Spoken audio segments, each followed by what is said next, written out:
नमस्कार विद्यार्थी मित्रों, प्रकरण 4 द्विचल सुरेख समीकरण सेशन 2 सेशन 1 ની અંદર આપણે એક ચલ સુરેખ સમીકરણ અને દ્વિચલ સુરેખ સમીકરણ જોયું હતું। સુરેખ સમીકરણ એટલે શું? તો કે જેમાં ચલની ઘાત 1 હોય। એક ચલ સુરેખ સમીકરણ એટલે શું? તો કે જેમાં ચલ 1 હોય અને ચલની ઘાત કેટલી હોય? 1 હોય। હવે દ્વિચલ સુરેખ સમીકરણ એટલે શું? તો કે દ્વિચલ સુરેખ સમીકરણની અંદર ચલ 2 હોય, ચલની ઘાત 1 હોય અને બંને ચલ ક્યારે ગુણાકારના સંબંધમાં હોય નહીં। આની આપણે વિસ્તૃત ચર્ચા કરી હતી। એમાં આપણે સુરેખ સમીકરણ અને એક ચલ સુરેખ સમીકરણના ઉકેલોની પણ ચર્ચા કરી હતી કે એના ઉકેલ કેવા હોય? અનન્ય મળે છે। હવે વાત અહીંયા કરવાની છે આપણે દ્વિચલ સુરેખ સમીકરણના ઉકેલોની। હવે આ સેશનની અંદર આપણે જોઈએ કે દ્વિચલ સુરેખ સમીકરણના ઉકેલો કેવા મળે। તો વાત કરીએ દ્વિચલ સુરેખ સમીકરણના ઉકેલ। તો કે આપેલ દ્વિચલ સુરેખ સમીકરણમાં આપેલ બંને ચલની કિંમતો સમીકરણનું સમાધાન કરે તો ચલની તે કિંમતો વડે બનતી ક્રમયુક્ત જોડને તેનો ઉકેલ કહે છે। હવે આપણે ઉકેલની વાત કરતા હતા। હવે આ વસ્તુ શું કહેવા માંગે છે અત્યારે ન સમજાય તો કંઈ વાંધો નહીં, હમણાં આપણે એક નાનું ઉદાહરણ લઈને એને સમજવાની કોશિશ કરીએ એટલે વધારે ખ્યાલ આવશે। પણ એ પહેલાં ખ્યાલ આપી દઉં કે ક્રમયુક્ત જોડ આવે તો ક્રમયુક્ત જોડને લખાય કેમ? તો કે ક્રમયુક્ત જોડમાં હંમેશા પહેલાં એક્સ ચલની કિંમત લખાય અને પછી કેની લખાય? વાય ચલની કિંમત। આ એક ખાસ નોંધ રાખજો અને યાદ રાખજો કે કોઈ પણ ક્રમયુક્ત જોડ તમે જ્યારે લખો છો તો ક્રમયુક્ત જોડની અંદર પહેલાં એક્સ ચલની કિંમત લખાય અને પછી કેની લખાય? વાય ચલની કિંમત લખાય। હવે આપણે ઉપરની વાત સમજવાની કોશિશ કરીએ કે કેવા શું માંગે છે કે આપેલ દ્વિચલ સુરેખ સમીકરણ, આપેલ દ્વિચલ સુરેખ સમીકરણ, આપણે એકાદું દ્વિચલ સુરેખ સમીકરણ ધારીને કામ ચાલુ કરીએ। ધારો કે એકાદું દ્વિચલ સુરેખ સમીકરણ મેં ધારી લીધું કે એક્સ પ્લસ વાય બરાબર 4। પછી એવું લખ્યું છે કે આપેલ બંને ચલની કિંમતો, આપેલ બંને ચલની કિંમતો નથી એવી કિંમતો તો કિંમતો ધારી લઈએ ચાલો, કે જ્યાં એક્સ બરાબર 1 અને વાય બરાબર 3 બે કિંમતો ધારી લીધી। પછી એવું લખ્યું છે કે સમીકરણનું સમાધાન કરે તો સમીકરણનું સમાધાન કરે કે નહીં નક્કી કરવું હોય તો પહેલાં શું કરવું પડે? આપણે આ બંને કિંમતોને આ સમીકરણની અંદર મૂકવી પડે। એટલે કે એક્સના સ્થાને 1 મૂકો અને વાયના સ્થાને શું મૂકો? 3 મૂકો તો થશે શું? જો એક્સના સ્થાને 1 લખો, વાયના સ્થાને કેટલા લખ્યા? 3, તો 1 + 3 બરાબર કેટલા થયા? 4। આ 1 + 3 એટલે કેટલા થાય? 4 થાય। જોઈ લો તો, માટે 4 બરાબર 4 થયા, માટે 4 બરાબર 4। હવે અહીંયા બરાબરની બંને બાજુ સરખી કિંમતો મળે તો સમાધાન કરે છે તેમ કહેવાય। જો સરખી કિંમતો ન મળે તો એમ કહેવાય કે સમાધાન કરતી નથી। અહીંયા એક્સની કિંમત મેં કેટલી ધારી હતી? 1, વાયની કિંમત 3, એ સમીકરણમાં મૂકી તો સમીકરણની બરાબરની બંને બાજુ કેવી કિંમતો મળે છે? જોવો તો અહીંયા બરાબરની બંને બાજુ કેવી કિંમતો મળે છે? 4 બરાબર 4 મળ્યા, એનો મતલબ કે સમાધાન કરે છે। એટલે કે આમ એક્સ બરાબર 1 અને વાય બરાબર 3 એ સમીકરણ એક્સ પ્લસ વાય બરાબર 4નો ઉકેલ છે, એનું સમાધાન કરે છે। હવે વાત કરીએ ક્રમયુક્ત જોડ। ક્રમયુક્ત જોડ કઈ રીતે લખાય અથવા ક્રમયુક્ત જોડ?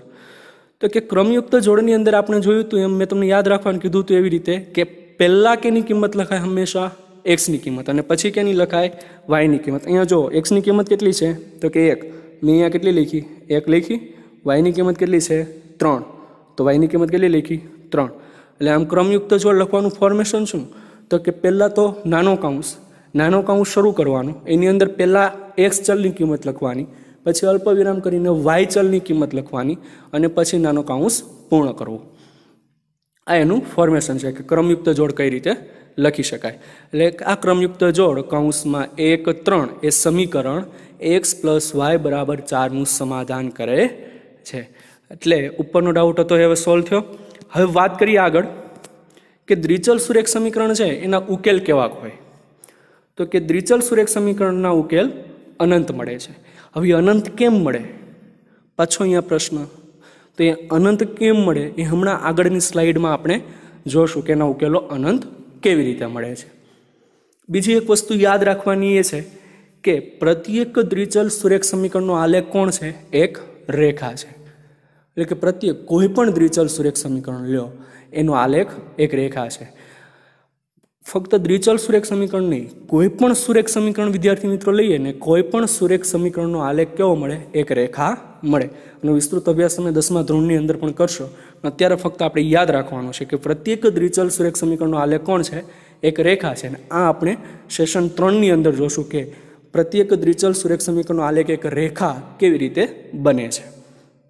હવે વાત કરી દઈએ કે સ્વાધ્યાય 4.2 તમે લઈએ તો સ્વાધ્યાય 4.2 નો પહેલો દાખલો જે છે એ તમારાથી જાતે સોલ્વ થઈ જશે, કારણ કે એનો આપણી પહેલી સ્લાઇડની અંદર એનો જવાબ આવી જાય છે. પણ મારે જે ભણાવવું છે એ કોણ છે? સ્વાધ્યાય 4.2 નો પ્રશ્ન નંબર 2 કે નીચે આપેલ સમીકરણના 4 ઉકેલ શોધો. હવે સમીકરણના 4 ઉકેલ શોધવાના છે. તો જો એમાં પહેલો અને બીજો દાખલો હું કરાવીશ, ત્રીજો દાખલો તમારે જાતે સોલ્વ કરવાનો છે અને થઈ જશે. હવે વાત કરી દઈએ કે પહેલો દાખલો એવી રીતે આપ્યો છે કે 2x + y = 7. હવે દાખલાની શરૂઆત કરવી હોય તો આપને ખબર છે કે x અને y ની કિંમતો એટલે કે 4 ઉકેલ આપણે શોધવાના છે. એનો મતલબ કે x ની 4 કિંમતો અને y ની 4 કિંમતો શોધવાની છે. પણ એવી કિંમતો શોધવાની છે કે જે સમીકરણનું સમાધાન કરતી હોય. તો સૌપ્રથમ આપણે કાં તો સમીકરણને x સ્વરૂપમાં અને કાં તો આપણે y સ્વરૂપમાં ફેરવીએ. શું કામ? તો કે દાખલાની સરળતા માટે ફેરવીએ. બાકી તમે ફેરવો નહીં તો પણ ચાલે, પરંતુ આપણે દાખલાની સરળતા માટે x સ્વરૂપમાં અથવા તો y સ્વરૂપમાં ફેરવીએ. તો કે x સ્વરૂપમાં ક્યારે ફેરવવું અને y સ્વરૂપમાં ક્યારે ફેરવવું એ આપણી અનુકૂળતા. આપને જો એમ થાય કે x સ્વરૂપમાં ફેરવવું છે તો x સ્વરૂપમાં ફેરવવાનું, આપને એમ થાય કે y સ્વરૂપમાં ફેરવવું છે તો y સ્વરૂપમાં ફેરવવાનું. પરંતુ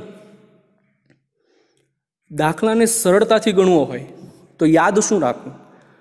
તો કે જે સમીકરણની અંદર 2 ચલ આપ્યા હોય એ 2 ચલમાંથી કોઈ પણ એક ચલ જોવાનો. અહીંયા હું ચલ y જોઉં છું તો ચલ y મેં જોયો ને તો ચલ yનો સહગુણક કાંઈ નથી. એનો મતલબ કે એનો સહગુણક 1 છે. એટલે કે જે ચલનો સહગુણક 1 હોય ને એ સમીકરણને એ ચલના સ્વરૂપમાં ફેરવવાનો. અહીંયા y ચલનો સહગુણક કેવો છે? 1 છે. તો આ સમીકરણને હું y સ્વરૂપમાં ફેરવું તો અહીં આપણે y સ્વરૂપે ફેરવીએ તો શું લખાય? તો કે y = 7 - 2x. એટલે કે 2x જે અહીંયા હતા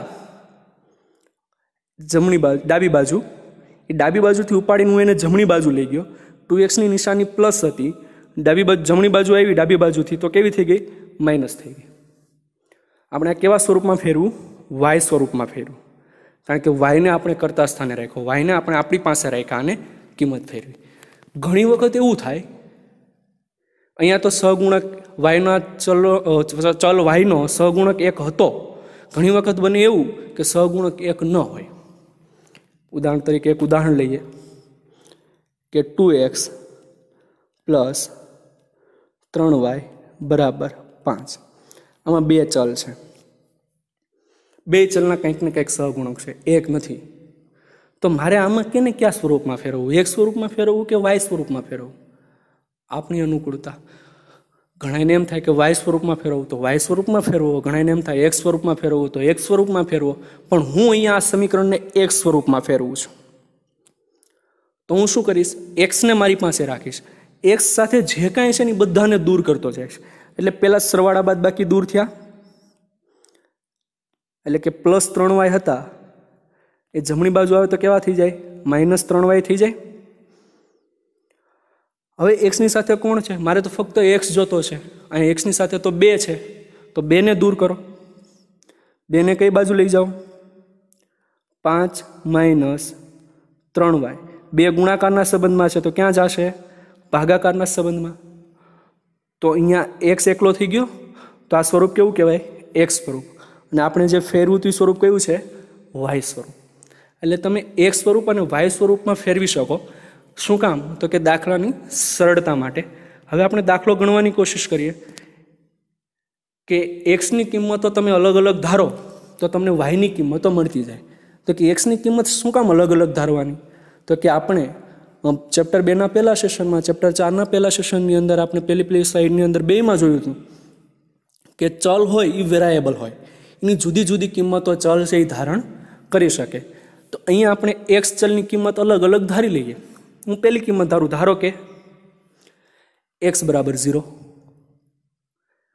તો એક્સની જગ્યાએ 0 મૂકો તો થાય શું? તો કે વાય બરાબર 7 -2. અહીંયા એક્સ હતા, એક્સની જગ્યાએ હું મૂકી દીધું 0. તો હવે આપને ખબર છે કે કોઈ પણ સંખ્યાનો 0 સાથે ગુણાકાર થાય એટલે શું થાય? 0. એટલે કે 7 - 0 થયા. તો 7માંથી 0 જાય તો વધે કોણ? 7 વધે. જોઈએ ચાલો. માટે વાય બરાબર કોણ વધ્યું? 7. કારણ કે 7માં 0 જાય તો 7 જ વધવાના. એક્સ બરાબર 0 ધાર્યું હતું, એક્સ બરાબર 1 ધારો કે એક્સ બરાબર 1. વાય બરાબર 7. એક્સની સ્થાને કોણ આવી ગયું? 1 આવી ગયો. હવે આ બેનો ગુણાકાર કરો તો શું થાય? માટે વાય બરાબર 7 - 2 × 2. તો વાયની કિંમત કેટલી મેળવી? 7માંથી 2 જાય તો 5. ધારો કે 2 ધારો, એક્સ બરાબર 1 ધારો, 0 ધારો, 1 ધારો, હવે 2 ધારો, એક્સ બરાબર 2. તો વાય બરાબર 7 - 2 કૌંસમાં 2. અહીંયા એક્સની સ્થાને કેટલા આવી ગયા? 2 આવી ગયા. આગળ વધીએ તો અહીંયા 2 અને 2 નો ગુણાકાર કરો એટલે કેટલા થાય છે? 2 દુ 4. એટલે 7માંથી 4 જાય તો કેટલા વધે? વાય બરાબર 3 વધે. એક્સની કિંમત 2 ધારી હતી, 3 ધારો, એક્સ બરાબર 3. માટે વાય બરાબર 7 - 2 કૌંસમાં એક્સના સ્થાને કોણ આવી ગયું? 3. એટલે 2 તેરી કેટલા થયા? 6. એટલે હવે મળશે શું? કે વાય બરાબર 7 - 6. માટે 7માંથી 6 જાય તો કેટલા વધે? 1 વધે. તો આમાં તમને કિંમતો મળી.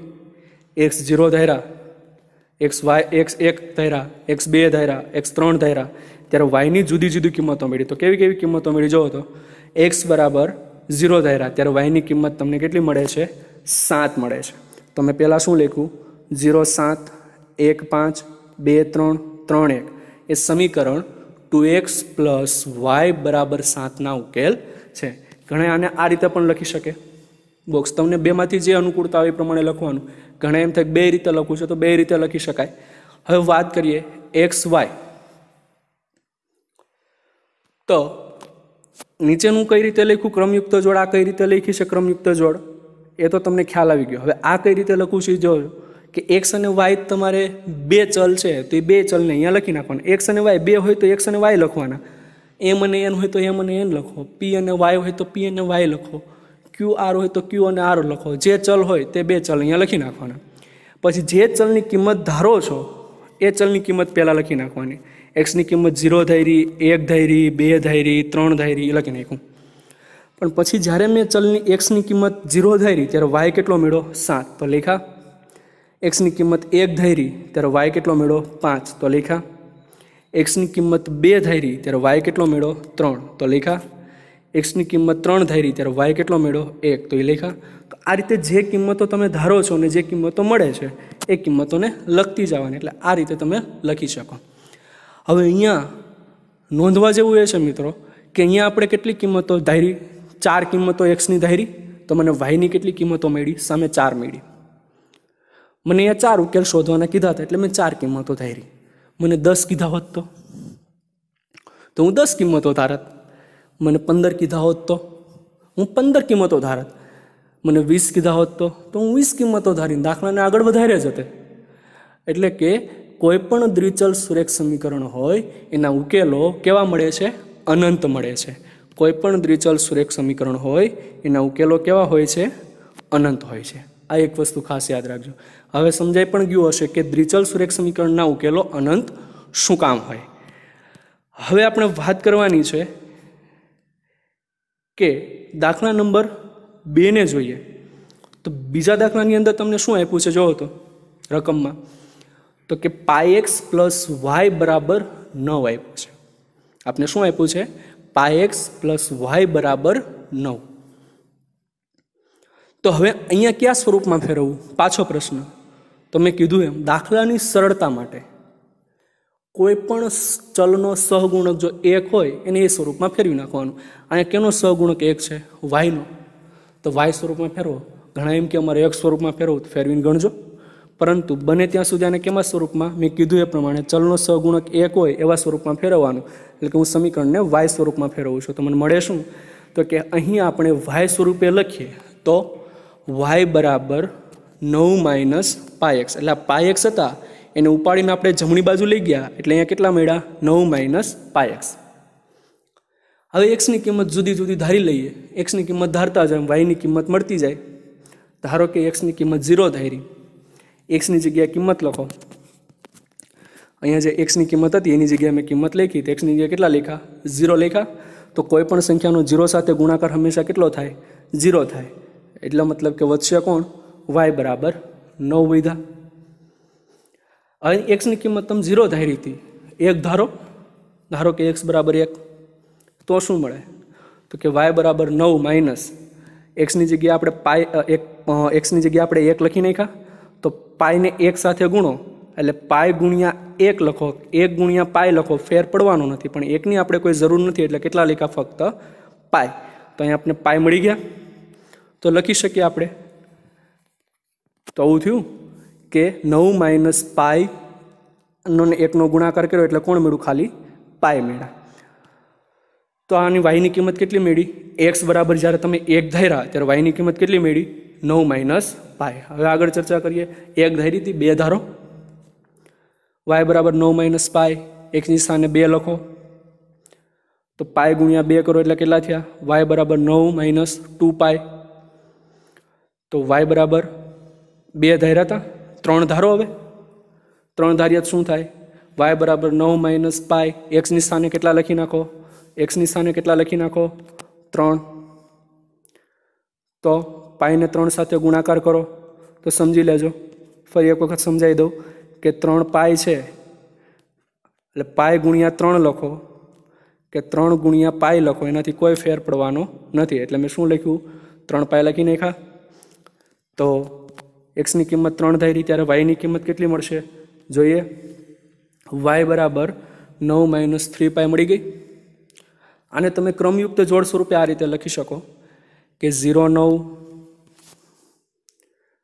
1 9 - પાય 2 એક્સની કિંમત 9 - પાય 9 - 2 પાય વાયની કિંમત, એક્સની કિંમત 3 વાયની કિંમત 9 - 3 પાય એ સમીકરણ પાય એક્સ પ્લસ વાય બરાબર 9ના ઉકેલ છે.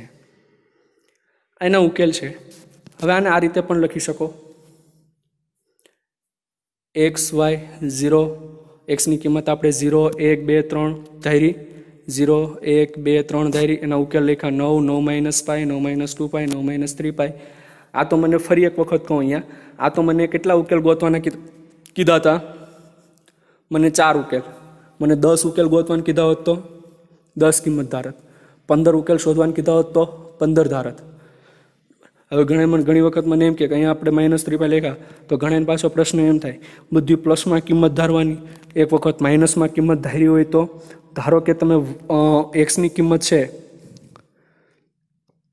-1 લ્યો એક્સની કિંમત, તો શું થાય? આપણી પાસે સમીકરણ આવું છે વાય બરાબર 9 - પાય. તો એક્સની જગ્યા કેટલા લખી નાખો? -1 લખી નાખ્યા આપણે. તો હવે અહીંયા જો માઇનસ માઇનસ પ્લસ, એનો મતલબ કે કિંમત કેટલી મળી? 9 + પાય ઉડી ગઈ. એટલે આ રીતે પણ તમે કિંમતો અલગ અલગ ધારી શકો. તમે માઇનસ ધારો તો એ જવાબ તો તમને મળવાનો જ. એટલે એક્સની કિંમત મેં -1 ધારી તો મને વાયની કિંમત કેટલી મળી? 9 + પાય. આનો મતલબ કે ફરી એક વખત આપણે કહી શકીએ કે દ્વિચલ સુરેખ સમીકરણના ઉકેલો કેવા હોય છે? અનંત હોય છે. દ્વિચલ સુરેખ સમીકરણના ઉકેલ કેવા હોય છે? અનંત હોય છે. આની પછીનો એક ત્રીજો દાખલો તમારો છે, એની અંદર તમને આવી રીતે રકમ આપી છે કે x બરાબર 4y. તો અમારે તમારે કોઈ સ્વરૂપમાં ફેરવવાની વાત જ નથી આવતી. જો x આગળ આપી દીધેલો છે તમારી પાસે છે અને સમીકરણ ઓલરેડી કેવા સ્વરૂપમાં છે? x સ્વરૂપમાં જ છે. તો તમારે કરવાનું શું થયું? ફક્ત yની કિંમત બદલતા જાઓ. અત્યાર સુધી આપણે કેની કિંમત ધારતા હતા? xની કિંમત. હવે આમાં ત્રીજા દાખલામાં તમારે કેની કિંમત ધારવાની? yની કિંમત. વાયની કિંમત 0 ધારો, 1 ધારો, 2 ધારો, 3 ધારો, 4 ધારો, 5 ધારો, આવું તો ચાલ્યા જ કરવાનું છે, પણ આપણે 4 ઉકેલ શોધી લખવાનું છે. વાયની કિંમત 0 ધારો તો જવાબ 0. વાયની કિંમત 1 ધારો તો 4 એકા 4. આ રીતે તમે દાખલો ગણી શકો, તમારાથી થઈ જાય એમ છે અને સહેલો દાખલો છે, આરામથી સોલ્વ થઈ જશે. હવે આપણે જોઈએ પ્રશ્ન નંબર 3 કે નીચેનામાંથી કયા બિંદુઓ સમીકરણ x - 2y બરાબર 4ના ઉકેલ છે અને કયા બિંદુઓ ઉકેલ નથી તે ચકાસવાનું છે. હવે બિંદુઓ ઉકેલ હોય અને બિંદુઓ ઉકેલ ન હોય એના માટેની કન્ડિશન શું? પહેલાં આપણે કન્ડિશન સમજી લઈએ કે બરાબરની બંને બાજુ, આપણે આગળ જોયું હતું એમ પહેલી સ્લાઇડમાં, કે બરાબરની બંને બાજુ સરખી કિંમતો મળે તો ઉકેલ છે, નહીંતર ઉકેલ નથી. આપણે એક દાખલો જોઈએ. આની ચોપડીની અંદર તમને ઘણા દાખલાઓ આપ્યા છે, એની અંદરથી હું માત્ર અહીંયા 2 જ દાખલાઓ લઈશ, બાકીના બધા દાખલાઓ છે જાતે ટ્રાય કરજો, થઈ જશે. જોઈએ ત્રીજો દાખલો અહીંયા જોઈએ આપણે. અમે આપ્યું છે 4 0. અહીંયા જે 4 છે એ કોણ છે અને 0 છે એ કોણ છે? 2 બિંદુઓ છે, બિંદુ x છે અને બિંદુ y છે. આપણે ક્રમયુક્ત જોડમાં જેમ વાત કરી હતી ને, પહેલી કિંમત છે એ ચલ x ની કિંમત હોય અને બીજી કિંમત છે એ ચલ y ની કિંમત હોય, તો આને આપણે એમ પણ કહી શકીએ કે પહેલી કિંમત છે એ બિંદુ x ની કિંમત છે અને બીજી કિંમત છે એ બિંદુ y ની કિંમત છે. એટલે x ની કિંમત કેટલી છે? 4 અને y ની કિંમત કેટલી છે? 0 છે.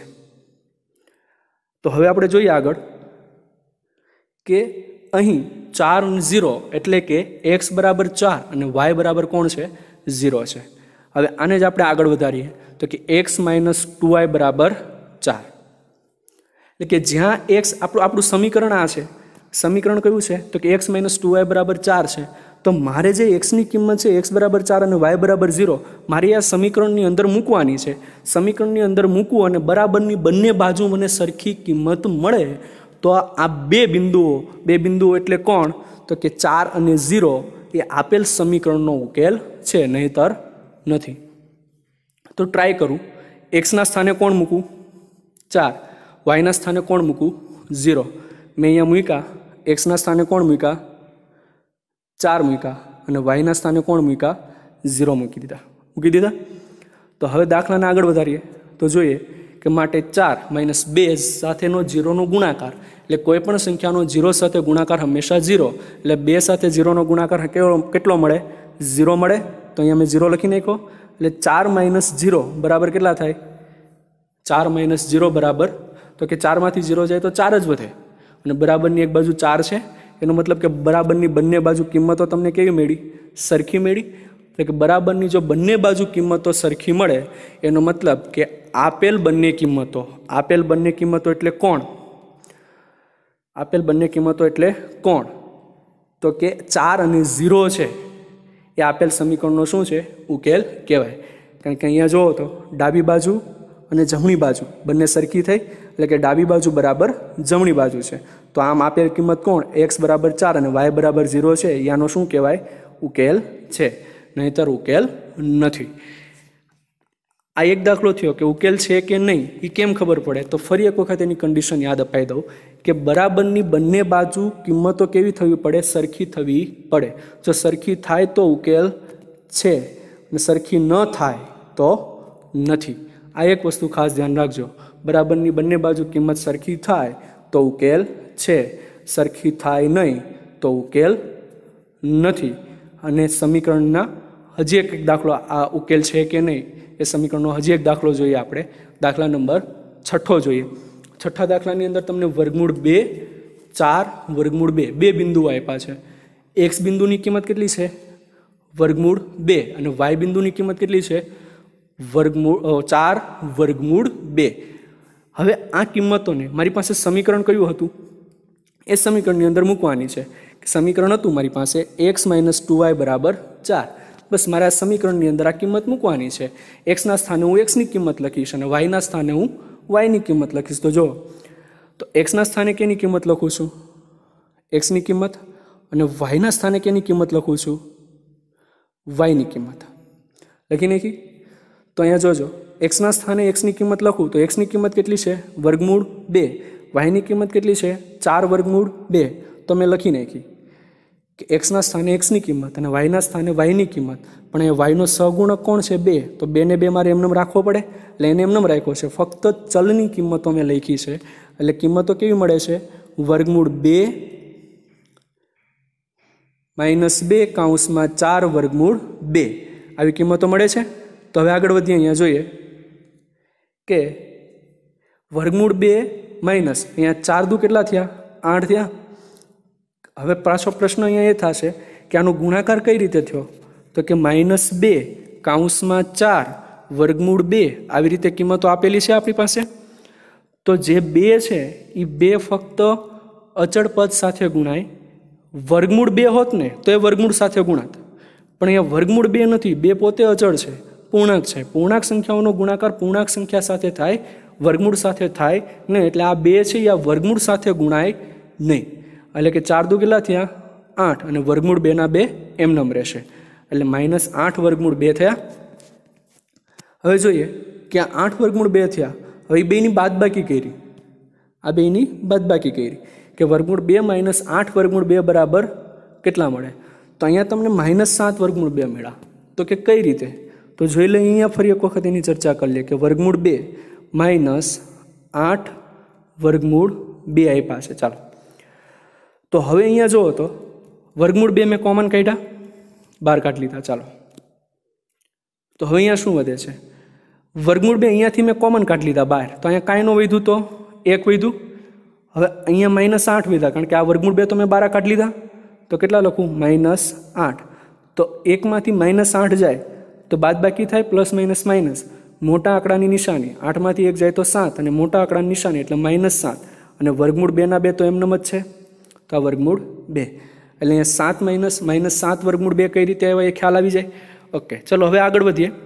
તો આની અંદર આજે આપણે કિંમતો મેળવી -7 વર્ગમૂળ 2. હવે -7 વર્ગમૂળ 2 જે છે એ -7 વર્ગમૂળ 2 એને ઇક્વલ ટુ 4 કહેવાય કે નહીં? આ બે -7 વર્ગમૂળ 2 છે એને બરાબર 4 હોય? તો કે નહીં, બરાબર 4 ક્યારેય થાય નહીં. એટલે કે -7 વર્ગમૂળ 2 ડઝ નોટ ઇક્વલ ટુ 4. એને 4 સાથે ક્યારેય સાંકળી શકાય નહીં, કારણ કે 4 પોતે અચળ સંખ્યા છે. 4ની વેલ્યુ 4 જ થાય, 4ની વેલ્યુ બદલાય નહીં. એવી જ રીતે -7 વર્ગમૂળ 2 છે એની વેલ્યુ પણ -7 વર્ગમૂળ 2 જ થાય, બદલી શકાય નહીં. એટલે કે આ બંને કિંમતો એકબીજા સાથે સરખી નથી. એનો મતલબ શું થયો? કે આપેલ સમીકરણ છે કે ડાબા બરાબર જબા થતું નથી. હવે આપેલી કિંમતો છે એ સમીકરણમાં મૂકીએ છીએ ત્યારે ડાબા બરાબર જબા થતું નથી. ડાબા બરાબર જબા નથી થતું એનો મતલબ કે x બરાબર વર્ગમૂળ 2, y બરાબર 4 વર્ગમૂળ 2 એ x - 2y બરાબર 4 નો ઉકેલ નથી. હવે આ ઉકેલ છે કે નહીં, ઉકેલ નથી અથવા તો છે, એની ફરી વખત એક કન્ડિશન યાદ અપાઈ દઉં કે બરાબરની બંને બાજુ કિંમતો, એટલે કે તમને જે બે બિંદુઓની કિંમતો આપી છે એને તમે સમીકરણમાં મૂકો છો ત્યારે બરાબરની બંને બાજુ જો કિંમતો સરખી થાય અથવા તો બરાબરની બંને બાજુ કિંમતો સરખી આવે તો સરખી આવે તો ઉકેલ છે, અને જો કિંમતો સરખી આવે નહીં તો ઉકેલ નથી. ઉકેલ છે કે નહીં એમાં એક આ વસ્તુ ખાસ યાદ રાખજો. અને હવે આપણે જોઈએ દાખલા નંબર 4. તો ચોથો દાખલો છે મિત્રો, એની અંદર x બરાબર 2, y બરાબર 1 એ સમીકરણ 2x + 3y બરાબર k નો ઉકેલ છે કે નહીં એવું આપણે વિચારવાનું આવશે પણ નહીં. શું કામ? તો કે રકમમાં જ આપણે આપેલું છે કે એક ઉકેલ હોય, તો એનો મતલબ કે આ બે કિંમતો છે આ સમીકરણની અંદર મૂકો તો એ સમીકરણનું સમાધાન કરશે. અને જો એવું હોય તો એની કિંમતો શોધો. એટલે કે મારે કેની કિંમત શોધવાની છે. કેની કિંમત? કેની, કારણ કે આમાં કે છે એ અજ્ઞાત સંખ્યા છે અને કેની કિંમત મારે શોધવાની છે. તો પાછો પ્રશ્ન એમ થાય એક્સ અને વાય પણ અજ્ઞાત છે, પરંતુ એની કિંમત આપણે આપી દીધેલી છે. એક્સ બરાબર 2 અને વાય બરાબર 1 આપણે આપેલા છે. તો હવે સમીકરણની અંદર કિંમતો મૂકીએ. જોઈએ કે x બરાબર 2 અને y બરાબર 1 એ સમીકરણ 2x + 3y બરાબર k માં મૂકીએ તો x ના સ્થાને શું મૂકો? 2 મૂકો. જે x હતો એક્સની સ્થાને કોણ મૂકી દો? 2. અને y ના સ્થાને કોણ મૂકી દો? 1 મૂકી દીધો, એક્સની સ્થાને 2 કારણ કે કિંમત આપણે 2 આપેલી છે અને વાયના સ્થાને 1 મૂકો જે આપણે આપેલું છે. હવે આ મૂકી દીધા પછી જો તો 2 દુ કેટલા થાય અને 3 એકા 3, 2 દુ કેટલા થયા 4. તો કિંમત જુઓ તો બરાબર માટે 4, 2 દુ 4 અને 3 એકા 3 એટલે 4 પ્લસ કેટલા થયા 3 થયા. એના બરાબર કોણ થયું કે 4 વત્તા 3 એટલે 7, એટલે 7 બરાબર કે થયા. પરંતુ જ્યારે તમે કોઈ વસ્તુને શોધો છો અથવા તો કોઈ અજ્ઞાત સંજ્ઞાની કિંમત શોધો છો ત્યારે એ બરાબરની જમણી બાજુ નહીં પરંતુ બરાબરની ડાબી બાજુ લખવી પડે. તો હવે બંને પદને ફેરવી નાખીએ તો કેટલા થયા કે બરાબર 7. આમ આપણે કેની કિંમત કેટલી મેળવી 7 મેળવી. કેની કિંમત કેટલી મળે છે આપને 7 મળે છે.